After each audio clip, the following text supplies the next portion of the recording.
qu'est-ce que vous avez pensé des annonces d'Édouard Philippe, qui étaient censées calmer un petit peu les choses? Qu'est-ce que J'ai ça vous entendu évoque? des choses qu'ils allaient réfléchir, des moratoires, des suspensions et non des on arrête. Pour moi, c'est des paroles qui ne veulent rien dire. En vérité, il n'y a aucune chose qui a été dit concrètement pour que le pouvoir des ouvriers français, des retraités et des chômeurs, qu'ils y arrivent mieux. Donc, il n'y a aucune annonce de fait du gouvernement correcte. Voilà. Il n'entend toujours pas ce que le peuple veut. Ça veut dire manger tous les mois correctement, ne pas finir les mois en comptant ce qu'ils vont pouvoir payer ou pas payer, et ainsi de suite. Donc pour l'instant, je n'ai rien entendu.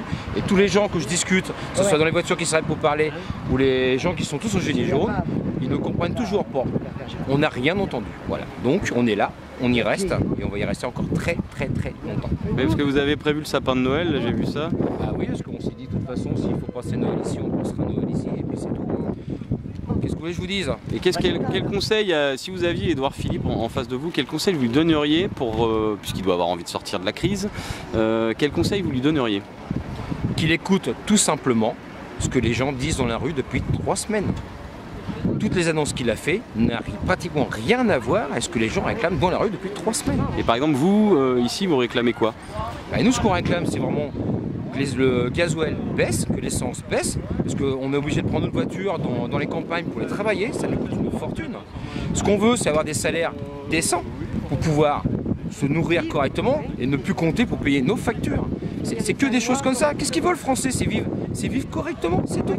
C'est très simple. Je pense que c'est très simple à comprendre. C'est tout. Donc c'est pas la peine de faire des moratoires, des réunions pour dire qu'est-ce que vous voulez. Ça fait 3 semaines qu'on dit les choses sur le terrain. S'ils comprennent toujours pas, c'est pas notre faute, hein, franchement.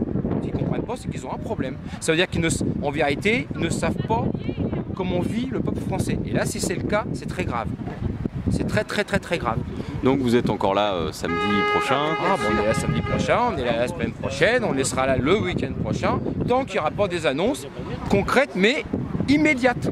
C'est pas on va réfléchir, on regarde dans 3 mois, dans 6 mois. C'est des annonces immédiates sur le pouvoir d'achat du français pour qu'ils vivent correctement. Point. Ça n'ira pas plus loin. Et que ça soit annoncé par M. Macron. Ah, M. Macron, et je ne non sais le pas. Premier ministre. On est d'accord. Je ne sais pas si M. Macron est en M. France. Macron, voilà. Monsieur Que Macron, ce soit lui qui nous le dise. Monsieur Macron ne nous parle plus. Voilà. Peut-être qu'il est vexé, ou peut-être qu'il est perdu, qu'il se rend compte qu'il a affaire à des personnes qu'il ne connaît pas. Voilà, donc c'est grave quand même. Voilà. Donc M. Macron qui sort de son bureau à la place d'Édouard Philippe et qui dise les choses clairement. Point. C'est tout.